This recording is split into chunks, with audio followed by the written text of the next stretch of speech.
de nos maires par rapport au Mercosur. Alors, on est pour, on est contre. Je pourrais vous dire, moi je suis totalement contre, mais je pourrais aussi vous dire, je peux comprendre qu'on peut être pour, dans certains cas, mais il faut protéger notre agriculture, parce que protéger notre agriculture, c'est protéger aussi notre terroir, et je sais que vous êtes attaché à l'histoire, et moi je travaille aussi de l'histoire en travaillant au pied de Mont-Saint-Michel chez un restaurant, et qu'aujourd'hui, avoir des exploitations de type familial avec des jeunes qui veulent reprendre et qui maintiennent un paysage, eh bien on en a besoin, parce que sinon, dans quelques années, avec le manque d'agriculteurs qui va arriver, c'est pas ça qu'on vendra aux touristes. D'accord. Et tout est lié. Et on a été tout à l'heure contrôler le McDo, tout s'est bien passé, voilà, je veux dire. Mais voilà, ce que je voudrais savoir, c'est ouvertement, est-ce que vous êtes prêts à nous soutenir? Pas la démarche de on ne salit pas, et voilà.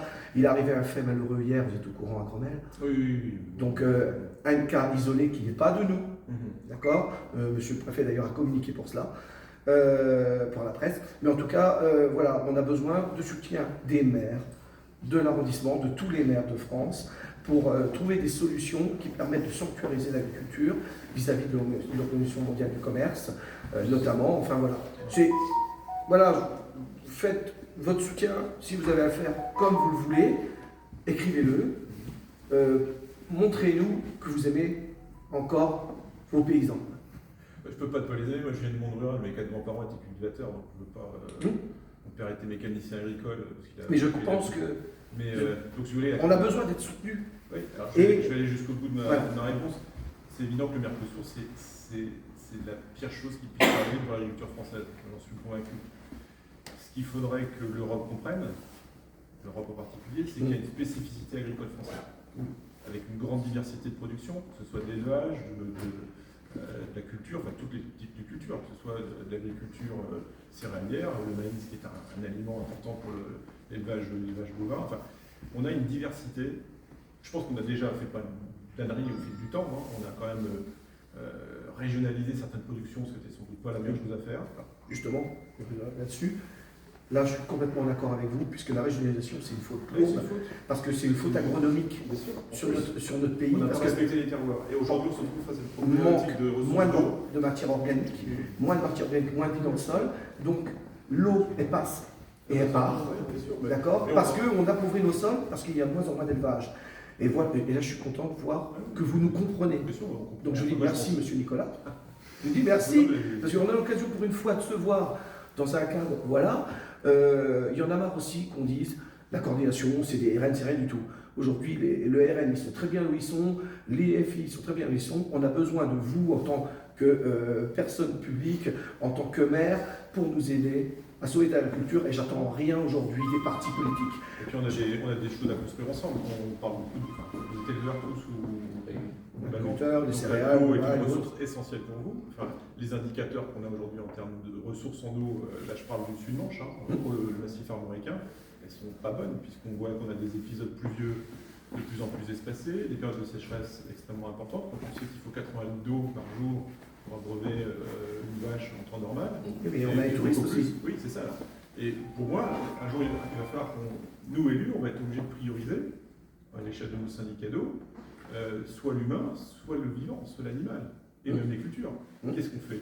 Si on n'a que pour 1 mètre cube d'eau, qu'est-ce qu'on distribue pour l'élevage? Qu'est-ce qu'on distribue pour les touristes qui se douchent sur la plage? Qu'est-ce qu'on distribue Juste pour info, on a un système géologique, le sol, sur nos régions Bretagne, Normandie, qui ne permet pas d'avoir des nappes phréatiques qui résilient sur plusieurs mois. Pourtant, il tombe tout le temps de l'eau. C'est la vérité, c'est ce que vous venez de dire, pas de souci. Il va falloir qu'on réfléchisse sur un système de canalisation de l'eau de pluie, plus qu'on envoie partir trop à la mer. Et c'est vrai que le barrage de Vezin faisait partie de ces zones où on disait c'est une utopie, et aujourd'hui on s'aperçoit que le barrage de Vezin, peut-être que demain il faudra être remis en place d'une autre façon, avec une vraie réflexion. Je pense aussi que les collectivités et les particuliers doivent consommer différemment l'eau. Aujourd'hui, envoyer de l'eau potable dans les toilettes, par exemple, c'est une aberration. Tout à fait. Le coût de production de l'eau potable, l'utiliser l'eau qui est prévue pour être consommée par les humains, pour la cuisine, pour la consommation quotidienne qui servent finalement même à faire la vaisselle. Ça n'a pas de sens. Donc, il va falloir qu'on soit en capacité d'inventer des systèmes, que ça existe déjà, en Espagne, voilà, qui permettent de récupérer les eaux de pluie, de les stocker pour des usages domestiques et non humains. Voilà. Ça déjà, on aurait quelques milliers de mètres cubes économisés à l'échelle d'une commune ou d'un territoire assez vaste. Mais il va falloir qu'on avance très vite sur le sujet. Parce que les bouleversements climatiques, ils sont là, les conséquences, on les connaît, et on sait très bien quelles sont les communes dans le sud département de la Manche qui, en période estivale, sont en pénurie d'eau. Et on sait que ce sont des citernes, mais ça on n'en parle pas trop dans les médias, qui viennent alimenter la population en eau potable. Et il y a une autre réalité, parce que bon, je fais partie du stage aussi, mais maintenant j'ai très peu de temps pour m'occuper de toutes ces choses-là. Il y a une autre réalité aussi, c'est la perte de l'eau, parce qu'on a des canalisations aujourd'hui qui sont poreuses, et il y a un investissement très très lourd, il faudrait presque 100 ans aujourd'hui pour les remplacer. Vous le savez mieux que moi, parce que... Hein. Donc voilà. Donc